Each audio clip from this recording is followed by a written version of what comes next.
we are in that season of delay, we are thinking that God is the furthest from us. We think, why have you abandoned me? We're over there like, why have you forsaken me?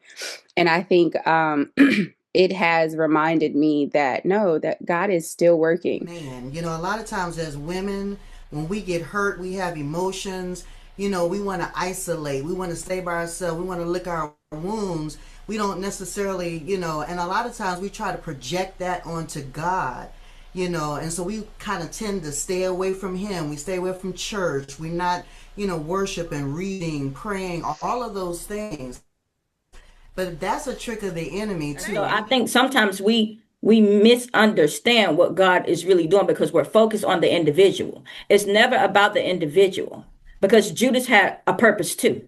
And his purpose was to get Christ to the cross. So where is God carrying you? He may be carrying you to the cross. There's some areas in us that have to die. And as difficult as that may be, and as painful as that may be, there's some things that we have to be able to release to God in order to heal in certain places, in order to be revived in certain places. And so those places are painful. Those are the places, like she said, I was mad and I wasn't expecting that. No, you were not, because that person was close with you and they were walking with you. And Judas was right there with Jesus the whole time. But guess what? Without Judas, there was no cross. And so we have to remember that God is still moving in the midst of that. Amen. And it's not about the betrayal of the individual, but it's about where God is taking me. Where God allows many of us to get us where He wants us to be, to the point where you it's nothing you can do. You're backed up against the wall. The world can't help you. Mom and daddy can't help you. Family members can't help you. Sister and brother can't help you. You get in a position where you are literally backed up. You have no choice. And she talked about the heart posture, and the heart posture, it is very much aligned with forgiveness. Yes. Very much. I mean, sometimes we feel like we're in the right to hold on to the offense someone did to us. We feel like we're in the right because now we're victim minded.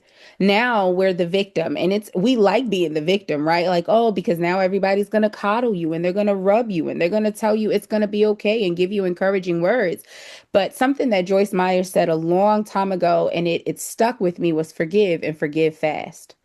Forgive and forgive fast. And sometimes we feel like forgiveness means you have access to every part of me right away. And no, it takes time. It takes time. I forgive you and I'm going to love you because God told me to do so. But that does not mean that you have access to me the way that you once had it. Sovereign. He does things when He wants to do them.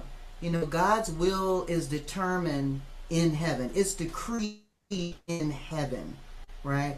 But God set up times and seasons here in the earth to govern the earth and to govern us, here in the earth. So He operates on times and seasons and not clocks and calendars, to get us prepared. My husband always said the process prepares you for the promise. Know that you're not those things. And it's important to know how to engage and how to contend when those things are happening. And so we don't want to come into an agreement with the lie. You're not those things, sis. You're all the things, though, that God says you are, because His word is truth. Now, you've seen how your life is without me. If you want to continue with me, then you must be obedient. And that's how we find ourselves like Jesus in the Garden of Gethsemane. To be honest, just as Pastor Brody said, if you got to be honest with God and say, look, God, I do not want to do this. I don't want a pastor. I don't want to be the prophet in the office. I don't want to evangelize. I want to sit home, watch TV and eat bonbons. That's what I really want to do. He has shown me my life with Him. And so how we talked about how the enemy will run some stuff back for you, but God will run some stuff back. And He said, you see what it looked like with me and you see what it looked like without me. What's your choice?